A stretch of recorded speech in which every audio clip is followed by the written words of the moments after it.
Hello and welcome to the Irish NFL Show, brought to you in association with QuimBet and now proudly part of the Believe Network. My name is Shane Brennan. I'm joined today by Brian O'Leary for another news update on this schedule release week. Later on this week, we're going to have a series of podcasts reacting to each individual European NFL game. There will be 3 in London, 1 in Spain, 1 in France, and 1 in Germany. So keep an eye out for those when we do finally get confirmation. We've been trying to do our bits to get a sense as to what we think is going to happen, but at the moment, there is no confirmation. There will be at 2 o'clock Irish time on Wednesday. But today, Brian, there's a couple of bits of news which have come out that are worth reacting to in terms of the schedule. The thing that's come out earlier on today as we were recording was the fact that Patrick Mahomes, should he be fit by the time we get to week 1, there's a lot of speculation that maybe they might send the Chiefs up to Seattle to play the first game on the Wednesday night. That's not going to happen. What they are going to do instead is have the Chiefs play against the Broncos on the first Monday Night Football. But the funny thing is, they haven't told us whether the Chiefs or the Broncos are hosting the game.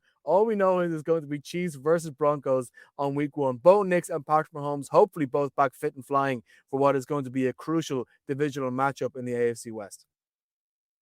I think the NFL are giving themselves every opportunity, giving even Patrick Mahomes every opportunity to find a way to be available and declared active for week 1. Shame, because if they had went with that Wednesday, there was obviously a scenario where if he didn't make it, it's the last game of that weekend. Look, it's a great game. Broncos Chiefs is, for where we are with these two teams over the course of the last year. The Broncos have come from a rough period to be in the AFC Championship game and one snow game away from representing the AFC in the Super Bowl. So it probably doesn't come as a surprise that they've been selected to be in prime time states time. Come the start of the season. It is an interesting dynamic. They haven't announced where the game is, and I read the piece today to say, yeah, they're just going to announce that on Thursday. It feels like ESPN needed to catch up with everyone else who's announcing their little nuggets of games, whether it's NBC, whether it's Fox yesterday, Prime. Obviously, we're going to come to that in terms of their announcement of the week 2 game. And yeah, we'll get it out there, but we're still not entirely sure where the game is being played. It doesn't really make any sense. I mean, we're 2 days away from the full schedule, but essentially announced, and by then, most of the schedule becomes available with various beat writers kind of putting it all together. So for them not to announce where the game is on is a bit strange, in my opinion. But in saying that, in a week where you're going to have a Wednesday game, a Thursday game, a great slate of Sunday games, like we spoke about yesterday, a Sunday night football game in NFC East between the Giants and the Eagles, to close out with an AFC West clash probably makes sense, bearing in mind how much people expect out of this division this year with the Broncos, the Chargers, the Chiefs rebounding. So it's an interesting dynamic. We'll see very early on where these two teams are. A few bits of news we should talk about in terms of the scheduling. We talk about the fact that Saturday games in the later part of the year are something that we like watching. We know we're going to get more Saturday games. There's going to be a Saturday game in week 15, I believe, 2 games, a Saturday game in week 16. NBC are doing a doubleheader on week 17 and week 18 as well. So we're going to have 4 weekends with Saturday games in the tail end of the year. I don't think we've ever had that sort of large collection of weekend games. It's probably a byproduct of the fact that the season is starting later and finishing later slightly in terms of the way that it crosses over with the college football season. We know that the way the NFL broadcasts on Saturdays or broadcasting Saturdays is somewhat restricted by their deal with college football. But it looks like we're getting more standalone games on Saturdays, which is going to keep things fun. On the Chiefs point, right? I'm going to completely shift gears before we start talking about the Bills and all, and a couple of other bits of schedule news. Have you seen all the hatred come out about the Chiefs about this sourdough post? Have you seen that?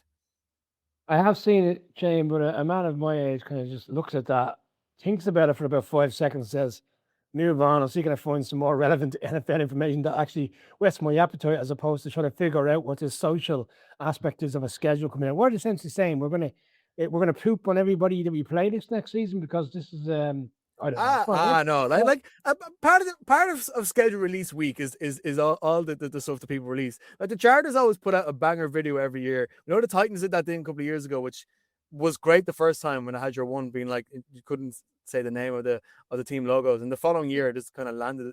They tried to run it back, didn't they? Yeah, they tried to run it back, and I'm kind of hoping they don't run it back this year because it's kind of like they were flogging a dead horse. But I don't get the hatred for this sourdough Chiefs thing. Everyone's sort of banging on like, oh, it's clear that Taylor Swift has gotten into the account because they're talking about sourdough. And what everybody else is putting out these great posts, and And like I posted and defended the Chiefs here, being like, I don't think it's that bad. And 3 people have direct messaged me being like, Shane, you're an idiot.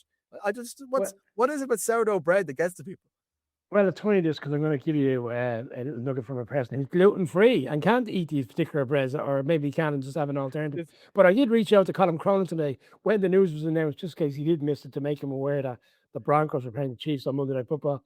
And he responded back with that post about the sourdough. So I was Yeah, like, he texted me about it okay, as well, being like, this is I don't know. And one of okay, let's many not, people who was like, yeah. yeah, I don't know. Yeah, I That's don't back of our latest news podcast about sourdough bread. yeah. Well, listen, I'm sour about the sourdough. That's why I don't know.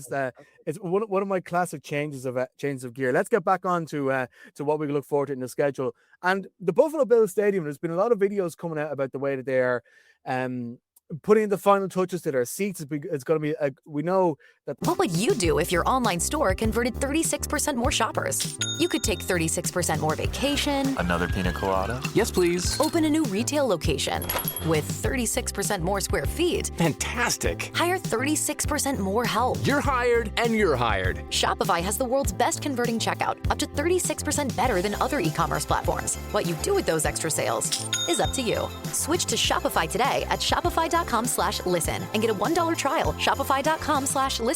A BetterHelp ad.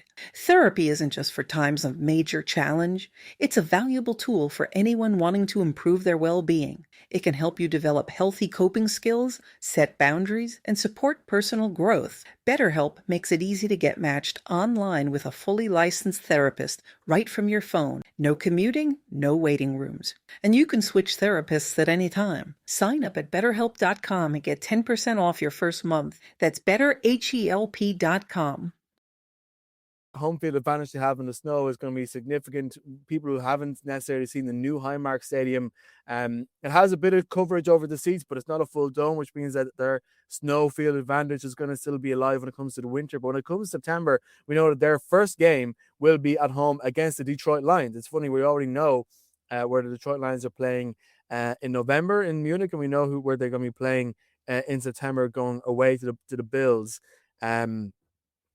It's interesting one. We could talk. I'm sure when the stadium comes out, we're going to talk about how I think it's a really nice design. Everything seems very close in. I'm really looking forward to seeing how it looks by the time the lights come on. But in terms of the on-field action here, like Josh Allen is coming into a game against the Lions, trying to prove, needs to claw back his AFC East title, needs to prove from early on in the season that the Buffalo offense can be a bit more dynamic, and he needs to get better connections with his wide receivers. Coming against a Detroit team who we know their potential, we know they are one of the greatest teams to watch, as I'm sure we'll be talking about more when we preview their game against whoever it is are going to play against in Munich. But for Thursday Night Football, this is a week 2, a second run out for both of these teams on a short week. I don't know if the short week maybe gives a bit more potential for that kind of shootout game, which we know that both of these teams can produce. We know that Josh Allen and co can produce these weird 40, 50 plus point games, as can the Detroit offense. And let's be fair about this,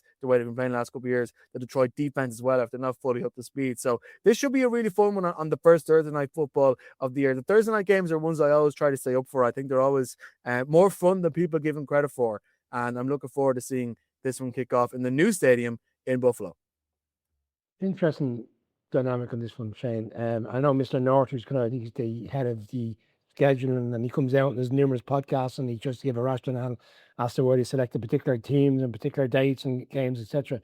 I found this one a little bit unusual. Maybe we're going to go against you, but for all the hype of this Bills stadium, and like every team when they get a new stadium, they go absolutely bananas with their social aids in terms of all the aspects of the stadium being built. It's like you're the part of the project and you're part of the whole process, and you see every little aspect of the stadium being built, from the initial stage to when the stadium is built.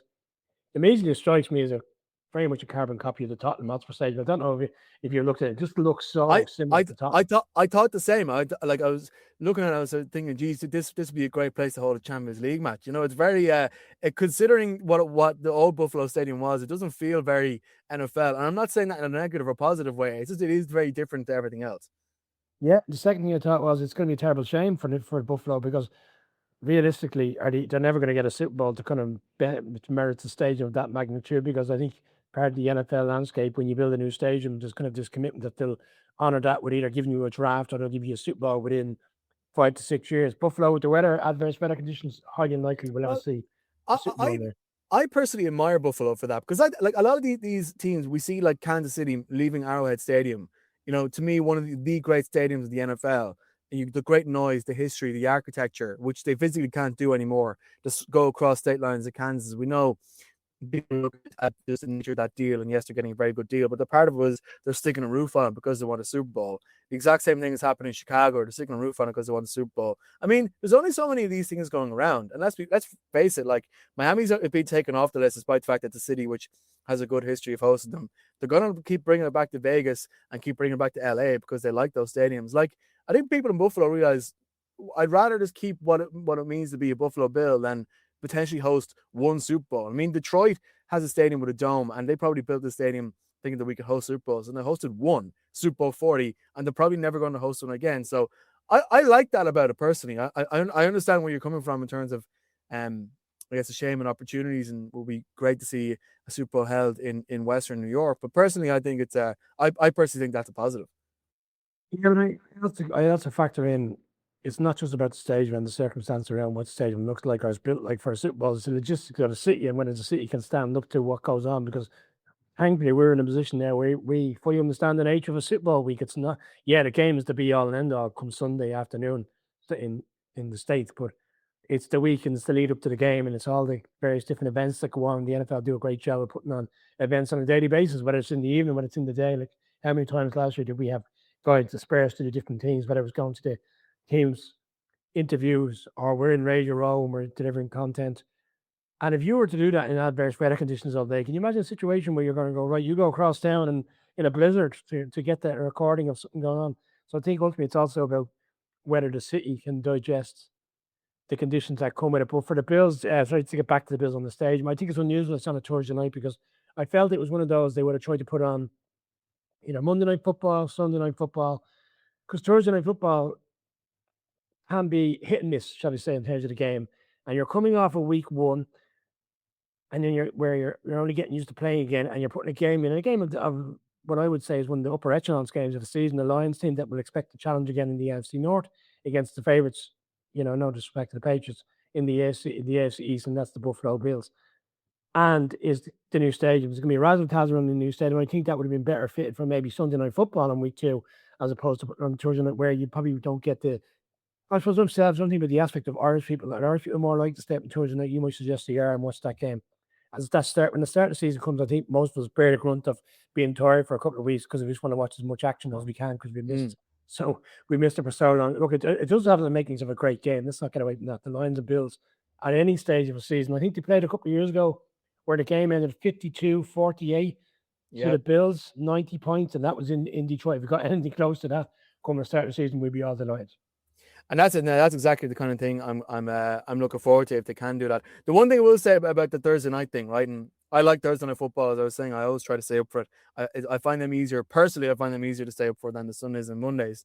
But what I find, it just felt natural for some reason that Amazon and Thursday night football would be there. And I was trying to figure out why does that feel natural? Then I remembered Josh Allen's record on Thursday night is 8-1. It was 8-0 up until November just gone when the Texans got one over them. But their record on Thursday Night Football is pretty solid. So maybe, I don't know, maybe it doesn't feel like they have an extra advantage there, or somebody on Amazon said good start. I hadn't thought of that one, Shane. Fair enough. Yeah. So the Bills feel like a Thursday night team, and I don't mean that in a negative way. I think they've benefited from that, as well as I believe, by the way, a couple of other pieces of things flying around. I'm not quite sure how much of this is news or whether people have just missed it.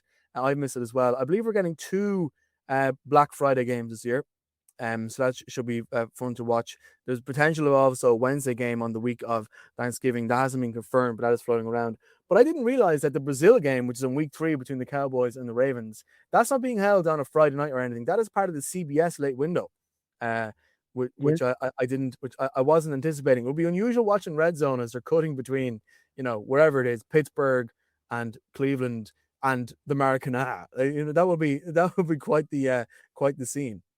Maracana, like even Rich Eisen on the Rich Eisen show yesterday was struggling to announce the name. But he said he killed it during the draft. I think it was announced on the second night of the draft. It would have been early morning Saturday for us, where it was announced it was going to be a week 3 game, 4:25 CBS, which is 9:25, and then Brazil is 1 hour less, so they're 4 hours back on us. It'll be a 5:25 kickoff local time in Brazil, which is great for us and it's great for fans on this side of the world, because you're right. The last couple of years, the Brazil game has either been early in the season when it was I think the first year it was the Saturday night, Friday night. Sorry, They were both Friday night and week 1. that's correct. Yeah, sorry.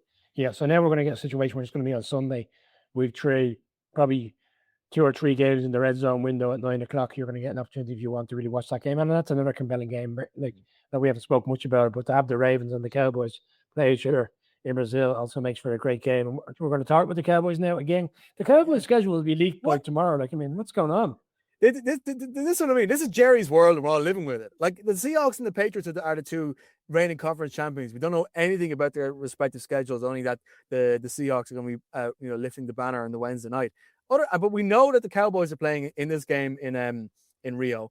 By the way, just a side point, I have a lot of friends from Brazil who's talking to them. Everybody says that Rio is a much better place to go than Sao Paulo. For any Cowboys or Ravens fans thinking about making a trip, it's definitely one to look out for, Rio being an interesting city. But yeah, like we know the Cowboys are playing in this game in Brazil. We know they're playing week 1 against the Giants, as we spoke about yesterday, Brian. And we know that on Thanksgiving, and interesting as well, they're going back into the NFC East barrel when it comes to their Thanksgiving after chasing the numbers last year by having the battle between Dallas Cowboys and Lamar Hunt's Chiefs. Lamar Hunt, of course, or the Hunt family being whom Dallas TV show was named after. They've gone back to one of the great rivalries in the NFL in the battle between the Cowboys and the Eagles. And we saw last year when this fixture took place in Dallas, how things can get very topsy-turvy very, very quickly. And it's going to be a real crunch time for both of these teams. I'm anticipating that both of them could be, again, like I've said many times, I believe the NFC East is going to be wide open this year. It'll be interesting this is going to be a really fun Thanksgiving game. Sometimes these Cowboys games or Thanksgiving games in general are almost as there and they're part of the furniture, and it's difficult to get hype for them for various different reasons. But I mean, anytime the Eagles and the Cowboys clash, it's always great crack, in fairness to them. Yeah, I think you're referring to that game last year where the Eagles came out early, struck a 21-0 lead, and the Cowboys managed to come back in the second half and beat them, which saved their season to a large extent, even though they didn't make the playoffs. They've tried and tested on the NFC East now a couple of times, Shane, on Thanksgiving. I mean, we're a couple of years removed from when we were in town on doing a watch party when it was Cowboys Giants, and even at that stage of the season, the Giants season was essentially over. The Cowboys were still in the mix for the playoffs, but it was more so about the numbers thereafter, despite the fact that there was 2 teams that didn't go very far in the long term of the season. They still got the number stateside. So I think that comes down to Thanksgiving. I think you could drop any, with all due respect, most teams in the league are having a reasonably good season. You could drop any team into that 4:25, 9:25 window for us on Thanksgiving. And I think they'll always get the numbers. But you're right, like both teams are expected to challenge this year. This conversation's already done. People are underestimating what the Cowboys have done in the off season. People are suggesting there's a bit of a sticky patch going on in Philadelphia, not so much on the field, but off the field in terms of Jalen Hurts, the conversations in the offseason, Sirianni, does he have a handle of this team? A.J. Brown looks like he's going to get traded. So many very different stories. They go and take Lemon, in the first round of the draft, is all the various different covers we've seen over the fact that they leapfrog with the Cowboys in terms of getting ahead of the Steelers, and they seem to be goading the Steelers. That's what people believe. And just again, Howie Roseman does these things, and just it's compelling, and it'll be compelling come Thanksgiving. There's absolutely no chance in my mind that neither of these teams will not be challenging for the division and for the playoffs. So I think we're whetting their appetite again, and Thanksgiving for us is important for the Irish NFL show. Shane, obviously we've solidified another year with our partner, the Arlington Hotel. We will be in there throughout the night for the 6 o'clock game and the 9:25 game. So it's always important for us to look out to see which games are coming down the line, but for us to get an NFC East clash, it makes it even more interesting. Yeah, Thanksgiving as part of our sort of almost like celebrations for us is very deeply rooted in football, and looking forward to seeing what we have in store this year. I think that's about it for today's news round. Unless there's anything else popping up, forgive me for my sourdough sidebar. Well, and I know there's so much speculation out there, and I'm sure you've had numerous texts over by. What are these international games? They're announced tomorrow, 2 o'clock local time in Ireland. People are saying, "Oh, do you know by now?" You're getting an inkling of what they are, but obviously, There's so various different conversations going on who actually will be playing in those teams. I think a lot of fans here will be keen to see what those games are, as you touched on earlier, the Paris game, the Munich game, the Madrid game, the 3 London games. We're absolutely spoiled. It's going to be great. It's a great season ahead. Yeah, the only thing I will say is the state of play 24 hours ago versus what we think might be happening now, completely different. So, and I feel like even a lot of people inside the NFL don't fully know either. So we'll know for sure when it comes to 2 o'clock tomorrow, and when that does happen, you'll have plenty of reaction for us on our feeds. Thank you very much for listening to the show, and if you like what we do, make sure you tell your friends to follow at Irish NFL Show on social media or here on your podcast feeds. But for now, thank you very much for listening to the Irish NFL Show.